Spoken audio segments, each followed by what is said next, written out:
اور جو اس کی بارگاہ میں مزدوری اور خیر کرے تو وہ خالی کیسے رہنے دے سکتے؟ بے شک ایسے ہی، بے شک ایسے ہی ہے.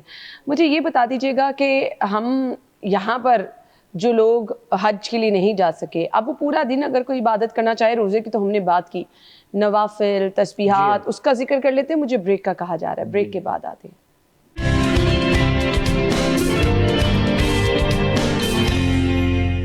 پروگرام میں آپ کو ایک بار پھر سے خوش آمدید کہیں گے. اچھا، بہت سارے لوگ پوچھتے ہیں نوافل، تسبیحات ہم حج کے دن چلتے پھرتے کیا پڑھتے رہیں گے ہمیں بھی اتنا ہی ثواب ہو. اچھا، یہ جو لبیک اللہم لبیک کہنا، اس کا بھی اتنا ہی ثواب ہے کہ آپ چلتے پھرتے یہ بھی پڑھتے جائیں؟ بڑا اچھا آپ نے یہ میرے لیے ایک اچھی چیز، ایک نیا دروازہ کھول دیا. ایک میں وظیفہ بتا دیتا ہوں، اب مجھے ضرورت پڑی تو میں وہ پیش کر رہا ہوں. ضرور. جو شخص شوق و ذوق سے حج کرنا چاہتے ہیں تو ان کے پاس استطاعت نہیں بن رہی، مال نہیں بن رہا، تو ایک مستجاب الدعا اور اللہ کی بارگاہ میں قبولیت والا وظیفہ یہ ہے، وہ ہر نماز کے بعد یہ جو تلبیہ ہے، لبیک اللہم لبیک لا شریک لک لبیک ان الحمد والنعمت لک والملک لا شریک لک، یہ پڑھا کریں.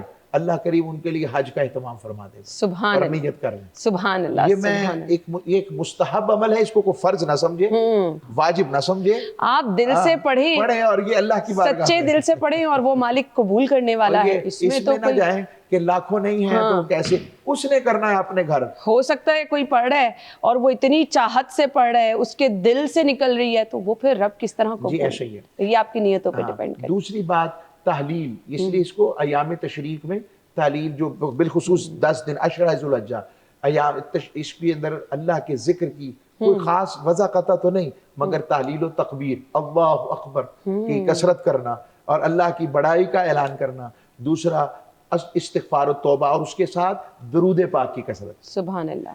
درود پاک تو سید الاستغفار ہے، یہ تو سارے آپ کی صفائی کر دیتا ہے. تو درود پاک پڑھنے میں اس میں بہت بڑا اجر. کوئی خاص حد اپنے مطابق کریں، میں اس کو پابند نہیں کرتا کہ کیسے پڑھیں، مگر اتنا کہوں گا درود پاک پڑھتے وقت یہ تو توجہ رکھے کہ ہم پڑھ کس کے لیے رہیں. اس توجہ میں بڑی خیر ہے، اس توجہ میں برکات ہیں. تو ہمارے پاس روز کوئی درود سلام کرے نا تو ہم کسی دن پوچھ ہی لیتے ہیں کیا حال ہے.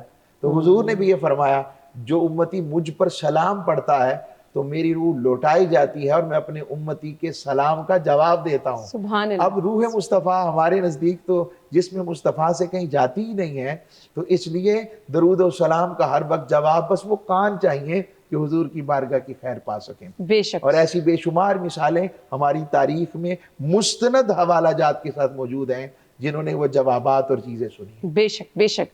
اب آ جاتے ہیں جی قربانی کا عمل. مقصد کیا ہے قربانی کا؟ حضرت ابراہیم کی وہ قربانی جس سے اس کو ریلیٹ کیا جاتا ہے، آج مجھے لگتا ہے کہ آج کے دور میں اس کو ریمائنڈ کرانے کا، تھوڑی چیزوں کو ریکال کرنے کا نا بڑی ضرورت ہے. ہم اصل مقصد بھولتے جا رہے ہیں. جی ہم قربانی کا مقصد نہ یہ ہے کہ صرف آپ جو ہیں وہ تکا پارٹیز کی رہے، میں جملہ بول رہا ہوں. قربانی کا مقصد صرف یہ نہیں ہے کہ ہم لوگ گیٹ ٹوگیدر کر کے اس کو انجوائے کر لیا جائے. قربانی کا مقصد جب تاریخ قربانی کو دیکھتے ہیں تو اس میں خلوص ہے، نیت کے اندر اللہ کی بارگاہ کی رضا ہے، اور تیسرا ٹوٹل سبمیشن، اللہ کی بارگاہ میں خود کو پیش کر دینا ہے. یہ اصل میں قربانی کی اصل ہے. ابراہیم علیہ السلام نے کہا میں نے خواب دیکھا کہ بیٹے کو قربان کر رہا ہوں، لمحہ نہیں لگایا، اپنے بیٹے سے ڈسکشن کی، اور بیٹے نے بھی لمحہ نہیں لگایا، کہا بابا جان آپ جو اللہ کو حکم کر گزریے، آپ مجھے شکر گزاروں میں سے پائیں گے. تو اللہ رب العزت نے وَفَدَيْنَاهُ بِذِبْحٍ عَظِيمٍ، اللہ نے بذبح عظیم کے ذریعے وہ جو قربانی تھی مینڈے کی صورت میں اسماعیل علیہ السلام کی ایکسچینج کر دی. اور بذبح عظیم کا ایک معنی وہ حضرت امام حسین علیہ السلام کی طرف بھی جاتا ہے. تو بہرحال وہ ایک علیحدہ ایک فلسفہ، ایک مضمون آ جائے گا. تو یہاں پر جو عرض کر رہا ہوں تو وہ قربانیوں کا ایک تسلسل ہے. اس قربانی کے اندر ہم اپنا مال بھی خرچ کرتے ہیں، جان کی صورت میں جانور کو قربان کرتے ہیں، اور جس طرح، اور اس کا مقصود یہ نہیں ہے کہ ہم شو آف کرتے پھریں. یہ قرآن نے کہا ہے یہ عام جانور نہیں ہیں. وَالْبُدْنَا جَعَلْنَاهَا لَكُم مِّن شَعَائِرِ اللَّهِ، فرمائے قربانی کے بڑے بڑے جانور، یہ جو اونٹ ہے، یہ جو گائے ہے، یہ جو بیل ہے، فرمائے یہ اللہ کی نشانیاں ہیں.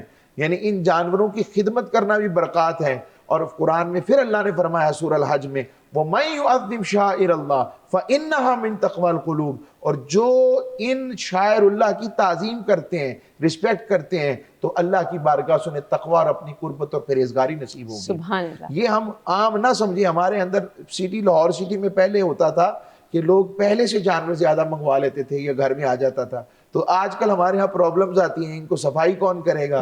تو میں ان کو پیغام دوں گا کہ وہ اس نیت سے صفائی کریں کہ یہ رب کے مہمان ہیں اور یہ ہمارے لیے شافع ہیں، اور اس کے جب قربانی کی جاتی ہے تو ایک ایک بال کے اجر پہ رب آپ کی معافی اور گناہ معاف فرماتا ہے، ایک ایک خون کے قطرے پر آپ کے گناہ معاف ہو رہے ہوتے ہیں۔ تو اب اس میں اگر شو آف کا نکال دیں، اللہ فرماتا ہے مجھے تمہارا خون اور گوشت نہیں پہنچتا، مجھے تمہارا تقوی پہنچتا ہے، تو لہٰذا آپ تقوی کی نیت سے کریں گے، باقی سب کچھ مل ہی جائے گا آپ کو۔ ٹرینڈ آج کل یہ ہے کہ آپ نے قربانی کا جانور ذبح کیا، آپ گوشت رشتہ داروں میں بانٹ دیا، فلانا ناراض ہو جائے، فلانا ناراض ہو جائے، بیٹی کے سسرال پہنچا دو۔ عزت بننی چاہیے، مستحقین دروازوں پہ رہ جاتے ہیں، میں نے بڑی جگہوں پر دیکھا ہے، یا پھر آپ اپنے فرج کی زینت کر لیتے ہیں۔ تو ہمارے رب کا تو یہ پیغام نہیں، قربانی کا اصل مقصد تو یہ نہیں، تو وہ پھر ہم نے جو اپنی طرف سے کوشش کی رب راضی کرنے کی، وہ تو ہم نہ کر سکے۔ اچھا آپ کا ایک سوال اور اچھا ایک آپ نے جو پوائنٹ آؤٹ کیا ہے، بات یہ ہے کہ اسلام جو ہے احساس، اس کے اندر فیل کرنا دوسرے کی اہمیت، دوسرے کی شخصیت، دوسرے کے اس کے پہلوؤں کو اور اس کی جتنی بھی کمزوریاں اس کو محسوس کرنا اور اس کو ڈھانپنا، اس تک پہنچنا، اس کی مدد کرنا، یہ اسلام کی بیس ہے جو تاجدار کائنات صلی اللہ علیہ وسلم کی بارگاہ سے وَيُطْعِمُونَ الطَّعَامَ عَلَىٰ حُبِّهِ مِسْكِينًا وَيَتِيمًا وَأَسِيرًا، اللہ فرماتا ہے وہ مسکین و اسیر کو میری محبت میں کھلاتے اور پلاتے ہیں، تو اللہ ان کے لیے اعلان کرتا ہے قرآن کے اندر۔ اور اسی طرح قربانی میں آپ نیت جب یہ رکھیں گے تو اسی لیے 3 پورشنز ہونے چاہیے قربانی کے، تو وہ قربانی کے پورشنز یہ ہونے چاہیے۔ اب آپ نے بات میری توجہ سے سننی ہے، تو وہ یہ ہے کہ جو ہوگا نا سب سے کمزور حصہ وہ آپ نے غریبوں کے لیے رکھنا ہے۔ کمزور حصے سے مراد یہ ہے کہ آپ نے اس کے اندر ہڈیاں رکھ دینی ہیں، آپ نے اس کے اندر جو ہے وہ جتنے اس کی لوازمات دوسرے ہیں کھال رکھ دیں اس کے اندر، یہ غریبوں کے لیے، اور اپنے لیے آپ نے ران رکھنی ہے۔ یہ میں جان بوجھ کر عرض کر رہا ہوں کہ ایسا نہیں ہونا چاہیے۔ اللہ رب العزت نے فرمایا تم نیکی کو تب تک نہیں پہنچ سکتے حتی تنفقوا مما تحبون، کہ جب تک تم وہ خرچ نہ کرو جس سے تم محبت کرتے ہو۔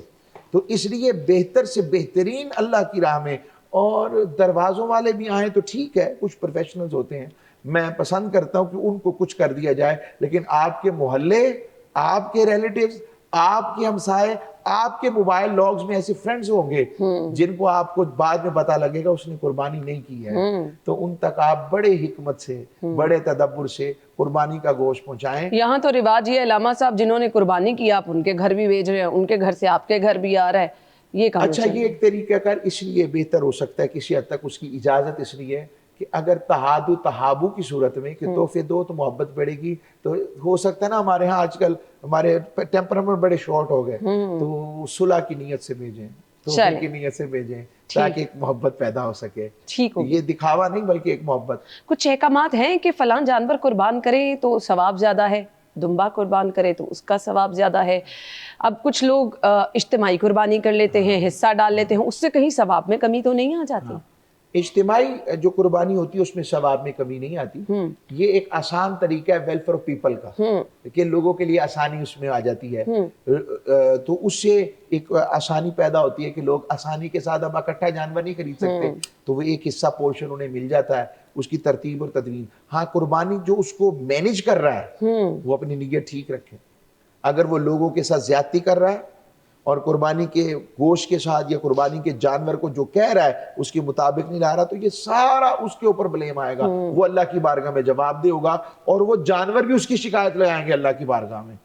یہ یاد رکھیں، اگر وہ شفاعت کرے گا تو شکایت بھی لگا سکتا ہے، اللہ نے یہ اختیار دیا ہے، تو یہ آسانی ہے۔ اور ایک اور جملہ، جو لوگ قربانی کسی طرح نہیں کر سکے انہیں گھبرانے کی ضرورت نہیں۔ تاجدار کائنات صلی اللہ علیہ وسلم جب بھی قربانی کرتے تو حضور علیہ السلام 2 قربانیاں، ایک اپنی اور اپنی آل کی طرف سے، اور ساتھ فرماتے کہ میری امت کی طرف سے۔ کیا بڑی خوشخبری آپ نے سنا دی۔ تو حضور علیہ السلام کی بارگاہ سے یہ بات ہے کہ امت میں وہ تو شامل نہیں نا جو اس وقت تھے, وہ بھی تو شامل ہیں جو ہم جیسے بعد میں آئیں گے. تو ان کو گھبرانے کی ضرورت نہیں. لجپال آقا نے ان کی طرف سے پہلے سے قربانی کر دی, سبحان اللہ, کیونکہ حضور سب سے بڑے ولی ہیں اپنی امت کے. بے شک یہ میں نے آپ کے سامنے یہ بھی بات پیش کر دی ہے. اور لیکن ہم پر ذمہ داری ہے کہ ہم لوگوں کا خیال رکھیں. قربانی کا گوشت آپ کیا غیر مذہب میں یعنی کرسچنز میں یا دوسرے مذہب میں آپ اس کو بانٹ سکتے ہیں یا نہیں؟ مجھے بریک کا کہا جا رہا ہے لاما صاحب, اس کے بعد آتے ہیں تو بات کرتے ہیں. اسٹے ود اس.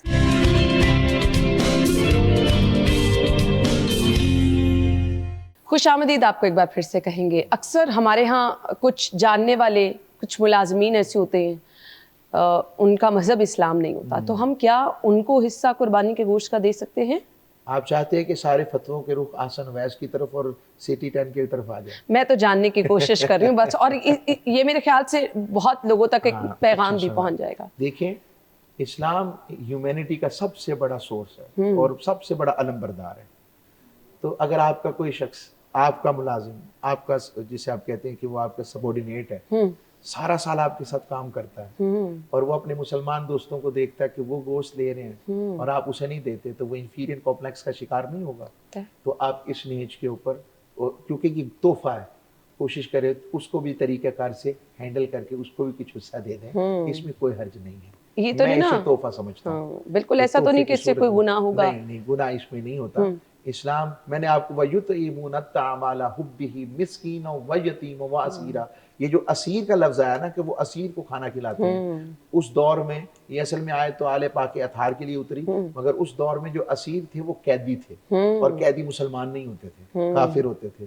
اگر انہیں کھلایا جا سکتا ہے تو یہ تو قربانی کا بے شک. تو یہ بہت اچھی مثال آپ نے دی. کچھ لوگ کیا کرتے ہیں, قربانی کے گوشت کو پکا کے اسی ٹائم مستحقین میں تقسیم کر دیتے ہیں, کھانا بانٹ دیتے ہیں. بہت اچھا ہے.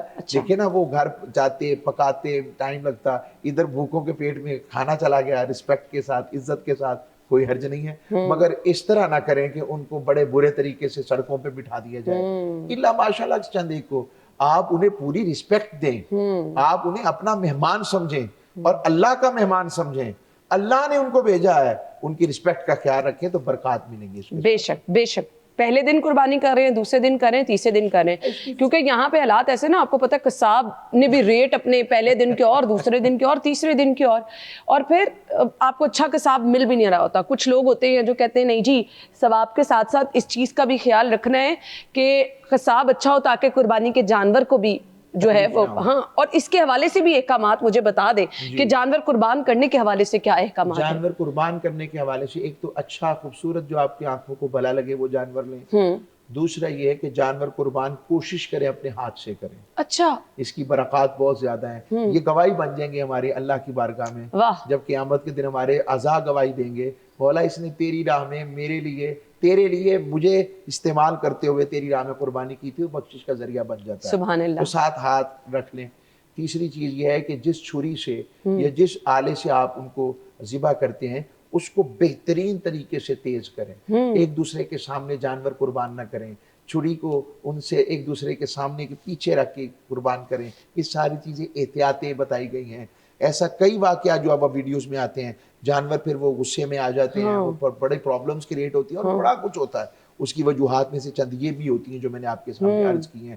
جو ہم آقا علیہ السلام کی جو دی ہوئی ہدایات اور مستحبات اور چیزیں جب نہیں عمل کریں گے تو یہ سب چیزیں جتنا پروفیشنل قصاب اور اچھے طریقے سے آپ کے قربانی کے جانور کو قربان کر رہا ہے اتنا ہی ثواب ہوتا ہے. تکلیف جتنی کم ہو, تکلیف کم سے کم ترین ہونی چاہیے اسے. اس کی برکات اور رحمت, وہ آپ کا شفیع ہے. یہ اپنے پاؤں پر اور اپنے گردن پر کھڑا ہو کر اللہ کی بارگاہ میں عرض کرے گا, مولا اس نے تیری رضا کے لیے مجھے قربان کیا تھا, یہ جنت کا بندہ ہے, تو مولا اسے بھی جنت کی راہ دکھا دے. یہ جانور شفیع بن سکتا ہے تو وہ آپ کا شافع ہوتا ہے. تو اس لیے اس کو آسان نہ سمجھے, رب کی نشانی ہے. تو اس کو اس منہج پر, اس راستے پر رکھیں گے تو اللہ برکات عطا فرمائے گا. قربانی کا بہترین وقت فجر سے مغرب تک کس ٹائم پہ آپ قربان جانور کر سکتے ہیں؟ اکثر ایسا ہوتا ہے کہ جی تیسرے دن کے حوالے سے بھی کچھ خصوصی احکامات ہیں, کیونکہ لوگ کہتے ہیں چلو قصاب تھوڑے ایسے کم لے گا, آپ کو پتہ حالات بھی ایسے, تو احکامات اس حوالے سے. تینوں دن مغرب سے پہلے آپ جانور قربان کریں. ٹھیک ہے. مغرب کے بعد جانور قربان کرنا مکروہ ہے. اچھا, مکروہ کا مطلب ناپسندیدہ ترین ہے. ایسا ہو سکتا ہے کہ آپ مغرب سے پہلے ذبح کر لیں تو بعد میں گوشت بن رہا ہے، وہ گوشت علیحدہ بن جائے، چیز ہے۔ ہاں اکثر ایسا ہوتا ہے۔ غروب آفتاب سے پہلے پہلے آپ نے جانور تینوں دن کا ٹائمنگ یہی ہے ہاں ٹھیک ہے، کہ آپ نے تینوں دن ٹائمنگ، اور مقصود ایک تو جہاں آپ حساب والی بات کر رہے ہیں، اسلام چاہتا ہو سکتا ہے پہلے دن پیسے نہ ہو، چلو دوسرے دن آگے کہیں سے، تیسرے دن آگے کہیں سے، تو جب وہ استطاعت والا ہو جائے تو وہ قربانی کر لیں۔ چوتھی بات یہ ہے اس کے اندر جو اگلی بات بڑی امپورٹنٹ ہے، اس دور میں ہماری طرح وہ پورا جسے کہتے ہیں نا چاند کے دیکھنے کا نظام نہیں تھا، تو اس کی وجہ سے بھی کہتے تھے کہ ایک نہیں تو دوسرے دن تو کنفرم ہو گیا نا، تو وہ بھی آپ کر سکتے ہیں، اسی لیے 2-3 دن رکھے گئے ہیں خوشیوں کے نام۔ آج کل نا علامہ صاحب ایک ٹرینڈ یہ بھی ہے کہ جانور گھر میں نہیں قربان کرنا، آپ سلاٹر ہاؤس لے جائیں اور وہاں پر ہم نے تو بڑا اہتمام دیکھا اپنے بچپن میں، میری دادی تو باقاعدہ طور پر نا وہ جانور کو تیار کرتی تھی، خوشبو مہندی لگاتی تھی، تو اب یہ ٹرینڈ کم ہوتا جا رہا ہے، جانور پکڑا آپ سلاٹر ہاؤس میں لے گئے، مصباح خانے میں لے گئے اور گوشت بنوا کے پیکٹس میں گھر لے آئے۔ بس گوشت کھانا تو مقصود نہیں تھا نا، تو پھر شاعر اللہ کی تکریم کہاں گئی؟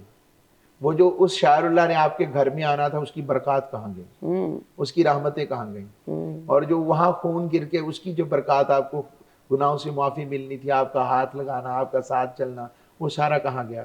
تو یہ میں عرض کروں گا کہ ان چیزوں کو احتیاط کریں، اور دوسری جانب یہ بھی بات کروں گا کہ اپنے سارے ناظرین سے صفائی کا خیال رکھیں۔ گورنمنٹ بڑے اچھے انتظامات کرتی ہے، بڑا اچھا ان انتظامات کا خیال رکھیں، ان کی جو باقیات اور فضلات ہوتے ہیں یہ بڑے پرابلمٹک ہوتے ہیں ہمارے لیے۔ اور یہ بھی آپ کے جو آپ ایک نیک عمل کر رہے ہیں، اس میں آپ نیک عمل کے ساتھ ساتھ کسی کے لیے تکلیف کا باعث بن رہے ہیں، obviously اس میں پھر ثواب میں کمی ہوتی ہے، تو ان چیزوں کا احتیاط کرنی بڑا ضروری ہے۔ بے شک۔ علامہ صاحب بہت بہت شکریہ آپ کے قیمتی وقت کے لیے۔ ناظرین ہمیں اجازت دیجیے، اللہ حافظ۔